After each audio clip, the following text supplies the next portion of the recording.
Pinag-aaralan naman po ng House Committee on Justice na tanggalin sa listahan ng defense team ni Vice President Sara Duterte ang dalawa nitong abogado. Samantala, umaasa ang komite na sisipot si Duterte sa itinakdang deadline ng pagharap niya sa komite. Yan ang ulat ni Vel Custodio.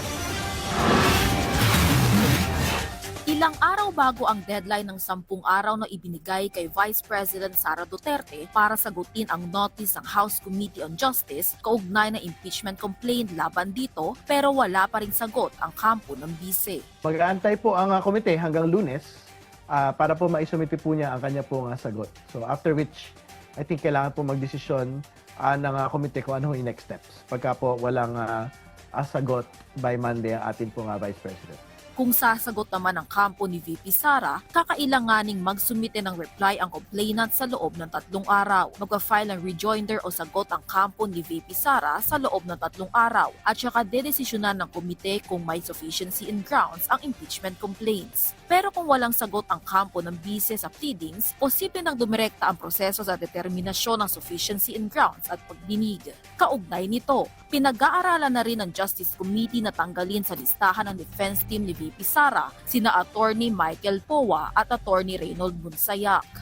Kasi ang problema natin, pagka halimbawa tinanong sila doon sa mga bagay patungkol sa trabaho nila dati para sa Vice President, pwede ho nilang erase yung tinatawag na lawyer-client privilege. No? At hindi ho natin yun dapat payagan. I think may pagka-blunder yan on the side of the Vice President kasi yung dalawang ito ay mga maaring gawing susing testigo rin laban sa Vice Presidente mismo. Kasi for example, of course si Bunsayak, isa siya sa mga susing personalidad na binanggit ni Madriaga na pinagbigyan ng pondo, di ba?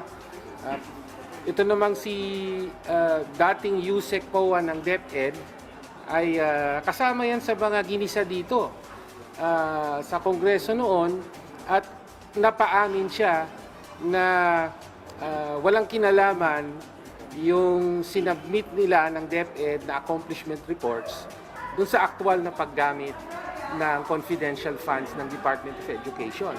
Ani Ridon, hindi naman makakaapekto kung sakaling matanggal ang 2 abogado sa defense team ni Vice President Duterte, lalo na't nasa 10 abogado ang nasa listahan na dedepensa sa kanya. Samantala, nananawagan si ACT Teachers Party List Representative Antonio Tino sa Justice Committee na kaagad ng aksyonan ng sulat na ipinadala ni ACT Bayan Party List Representative Chel Jokno sa komite nitong Huwebes para ilipat sa kanilang kustodiya ang nakakulong na testigong si Ramil Madriaga at ipasabi na ang mahalagang dokumento kabilang ang mga SALE ng bise at mga record na maaaring magpatunay kung may unexplained wealth o hindi idineklarang assets. Kasama rin sa mga record ng investigasyon ng National Bureau of Investigation higil sa umano'y banta ni VP Sara kina Pangulong Ferdinand R. Marcos Jr., First Lady Liza Araneta Marcos at dating Speaker Martin Romualdez.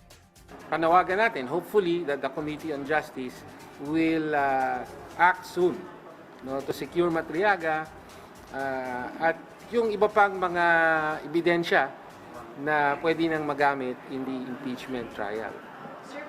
In the impeachment proceedings. Yung pong motion is properly discussed pagka po nasa hearing proper na yung pong ating mga proceedings. Vel Custodio para sa Pambansang TV sa Bagong Pilipinas.